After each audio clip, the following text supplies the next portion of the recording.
Okay, this is Joseph Reynoso, Psych 301, and we are starting our video role play. And we're going to be going over eye contact and voice tone. So we're going to go ahead and get started. So, where did you grow up? I grew up in Dallas, Oregon, in a very small town. And I don't know, I had probably like 20, 10 to 15 people in my class, like grade school, and then high school was maybe 1,000 people. But the population was probably only like 25,000, I think. And it's a pretty big deal. So, what did you like about growing up there?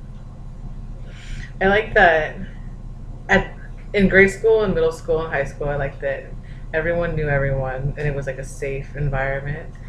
That like you knew who everyone's parents were, and everyone knew who you were. But then, of course, when you grew up, there was the expectation that came with that because everyone knew you. And what were the drawbacks from living in a small town? That everyone knew you. What kind of places did you visit? um, I visited.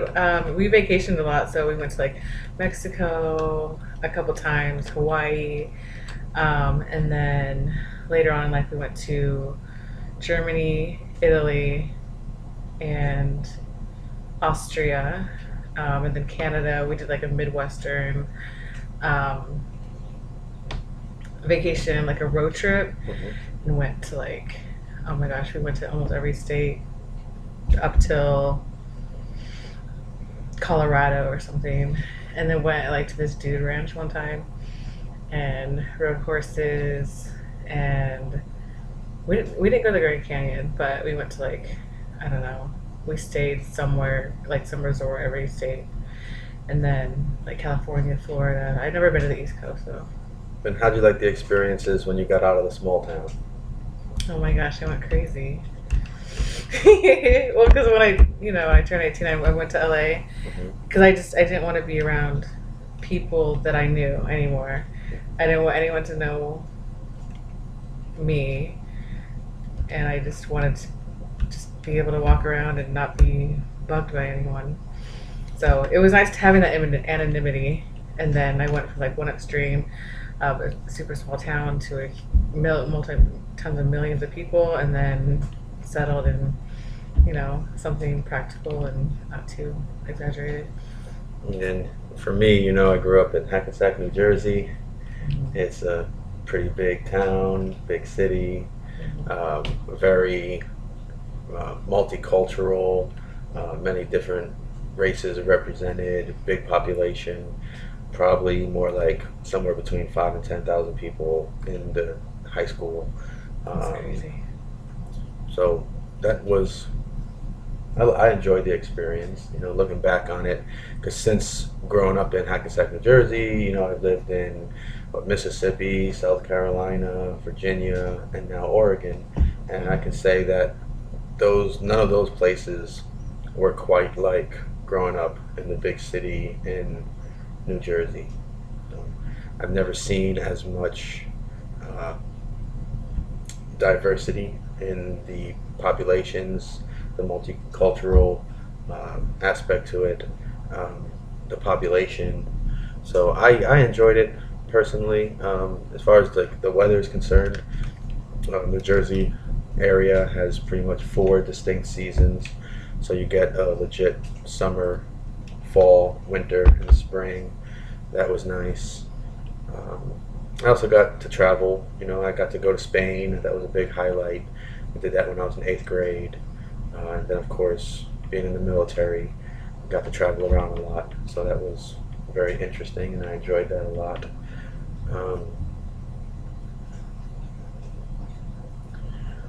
What do you think comparing the two, comparing Hackensack, New Jersey to Dallas, Oregon? What are the main differences? Oh my gosh, I think that's the most drastic difference that you could really find. I think it'd be going from Dallas, Oregon, to someplace so diverse. And I mean, I can't even. I've never been there, but I'm jealous of that. But now being here in Oregon, things are kind of slowed down and different compared to where I grew up.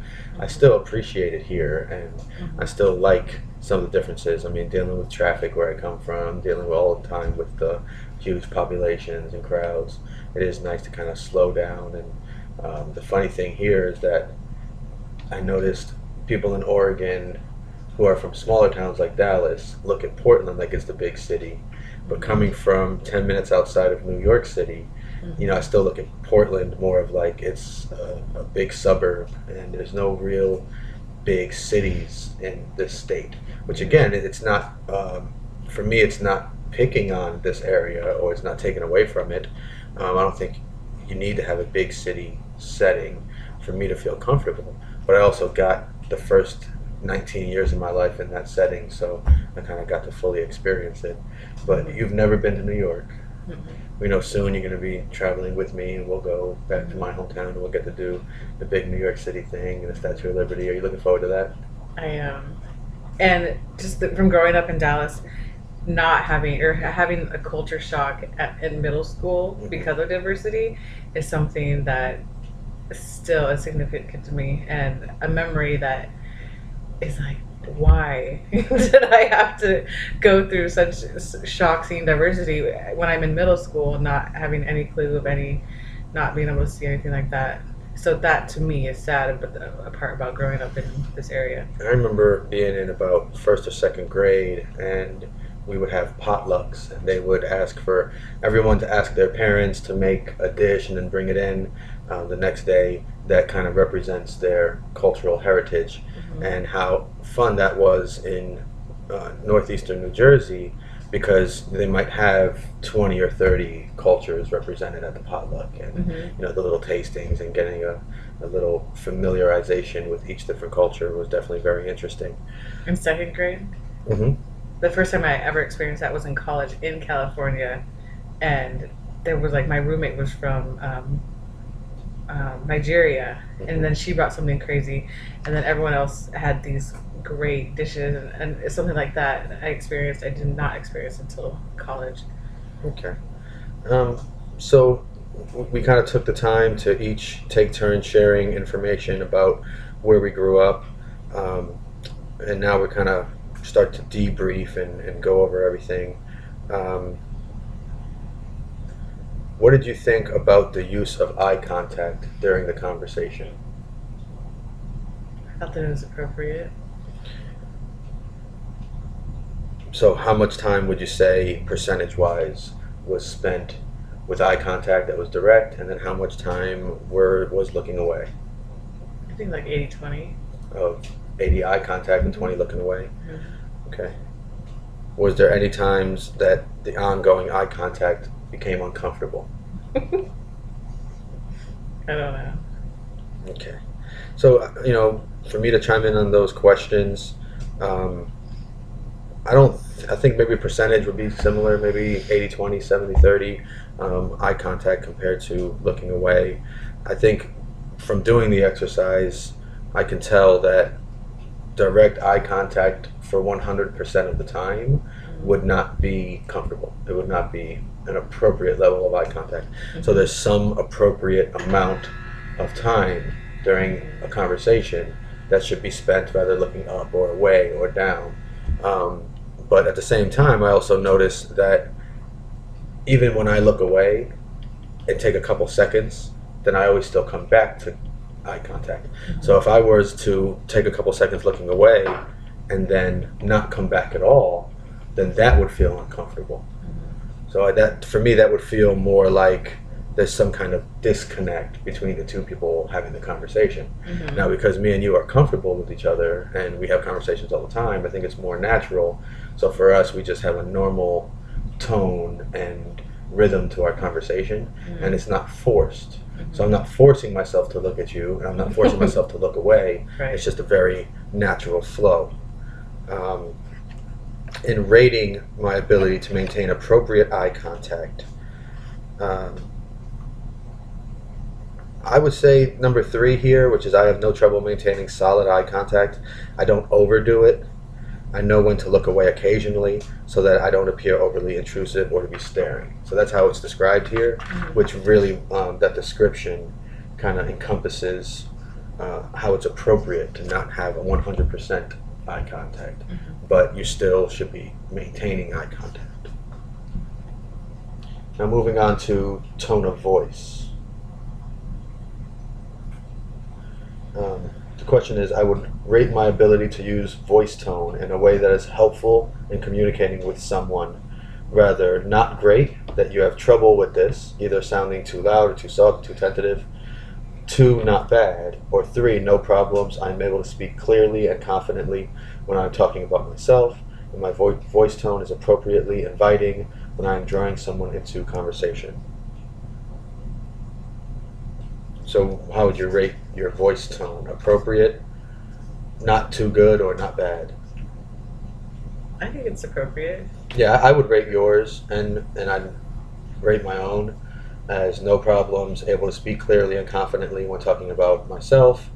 Voice tone is appropriately inviting when I'm drawing someone into conversation. So again, because we kind of just have natural, comfortable conversation, I feel like my tone never went too up or too down, but just pretty clear and consistent.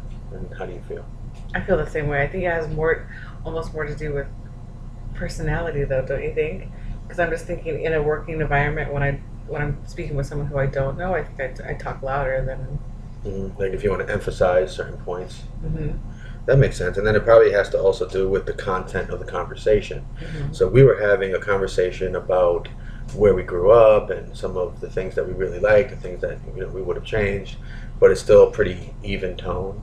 Where if we would have been talking about, let's say, things that were the most exciting experiences we ever had, or the most boring experiences we ever had, then the conversational tone might have followed the topics to an up or to a down, but we both think ours is pretty steady. Okay, so overall, eye contact, appropriate, steady, tone of voice, appropriate, steady, and we're right here at approaching the 13-minute mark. So this will conclude the video session number 3 for Psychology 301. Thank you.